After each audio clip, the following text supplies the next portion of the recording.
कि अगर आप भी जीवन की कठिनाइयों से जूझ रहे हैं तो महाशिवरात्रि के इस पावन पर्व पर आपको क्या करना चाहिए, आइए मिलकर जानते हैं। अब मित्रों, अगर तो आपका व्यापार या फिर व्यवसाय बहुत ज्यादा परेशानियों में चल रहा है तो धतूरे को हल्दी में डुबोकर शिवरात्रि की रात 12 बजे भगवान शिव के आगे चढ़ाएं और फिर 5 से 10 मिनट बाद उस धतूरे को उठाकर एक लाल कपड़े में बांधकर ओम नमः शिवाय मंत्र पढ़ें और उस कपड़े को बांधकर व्यापार वाली जगह या फिर तिजोरी में रख दें। ऐसा करने से आपके व्यापार में निश्चित ही बढ़ोतरी होगी और सफलता आपके कदम चूमेगी। अब मित्रों, ये जो काम है ये सिर्फ महाशिवरात्रि के दिन ही करना होगा, तभी आपका जीवन सुखी व सफल होगा। वही हम लिंग पुराण की माने तो इसमें बताया गया है कि अगर किसी व्यक्ति को कोई बीमारी है या फिर वो ऐसे रोग से ग्रसित है जो खत्म होने का नाम नहीं ले रहा, कोई वैद्य या फिर चिकित्सक उस रोग को समाप्त नहीं कर पा रहा, तो साल में जो 12 शिवरात्रि आती है उनमें से किसी भी एक शिवरात्रि के दिन आप 7 धतूरे लें। उनमें से एक पर रोली, लच्छा और नारा लपेटकर और बाकी बचे हुए 6 धतूरे में हल्दी डालकर मंत्रोच्चारण करके उसे भोलेनाथ की जलाधारी के पास रखें। अब मित्रों, आप पूछेंगे कि जलाधारी होती क्या है, तो बता दें कि शिवलिंग के ऊपर कलश या फिर मटके से जो जल डालते हैं वह जल शिवलिंग को भिगोकर एक रास्ते से बहता है और उसे ही जलाधारी कहा जाता है। ये जलाधारी एक तरफ भगवान गणपति और वही दूसरी तरफ कार्तिकेय और भगवान शिव की छोटी पुत्री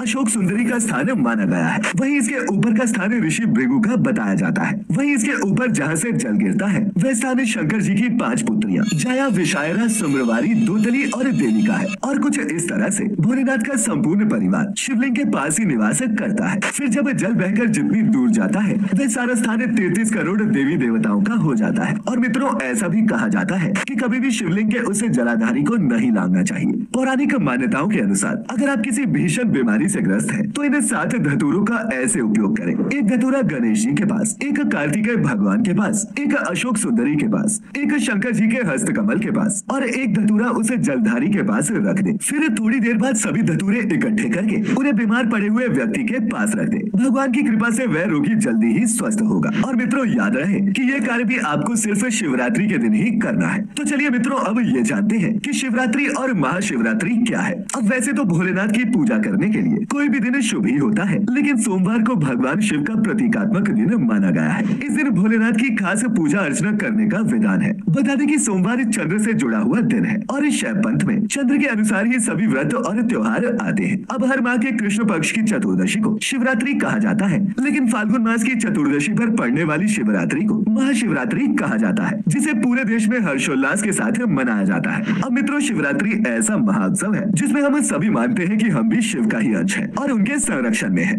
ऐसा माना जाता है कि संसार की शुरुआत में इस दिन आधी रात में भोलेनाथ जी का ब्रह्म से रुद्र के रूप में बदलाव हुआ था। वहीं ईशान संहिता में बताया गया है कि फाल्गुन कृष्ण चतुर्दशी की रात आदिदेव ईश्वर श्री शिव करोड़ों सूर्यों की तरह प्रभा वाले एक लिंग रूप में प्रकट हुए। वहीं ज्योतिष शास्त्र की माने तो फाल्गुन कृष्ण चतुर्दशी में चंद्रमा सूर्य के करीब होता है। ये वो समय होता है जब चंद्रमा का शिव रूपी सूर्य के साथ योग मिलन हो, इसीलिए यह समय शिव पूजा के लिए उत्तम माना गया है। इसी दिन भगवान भोलेनाथ और माता पार्वती का विवाह हुआ, इसीलिए रात में शंकर जी की बारात भी निकाली जाती है। शिवरात्रि के पूरे दिन व्रत किया जाता है और रात के समय पूजा कर फलाहार किया जाता है। वहीं उसके अगले दिन सुबह जौ, तिल, खीर और बेलपत्र का हवन करके ये व्रत खत्म किया जाता है।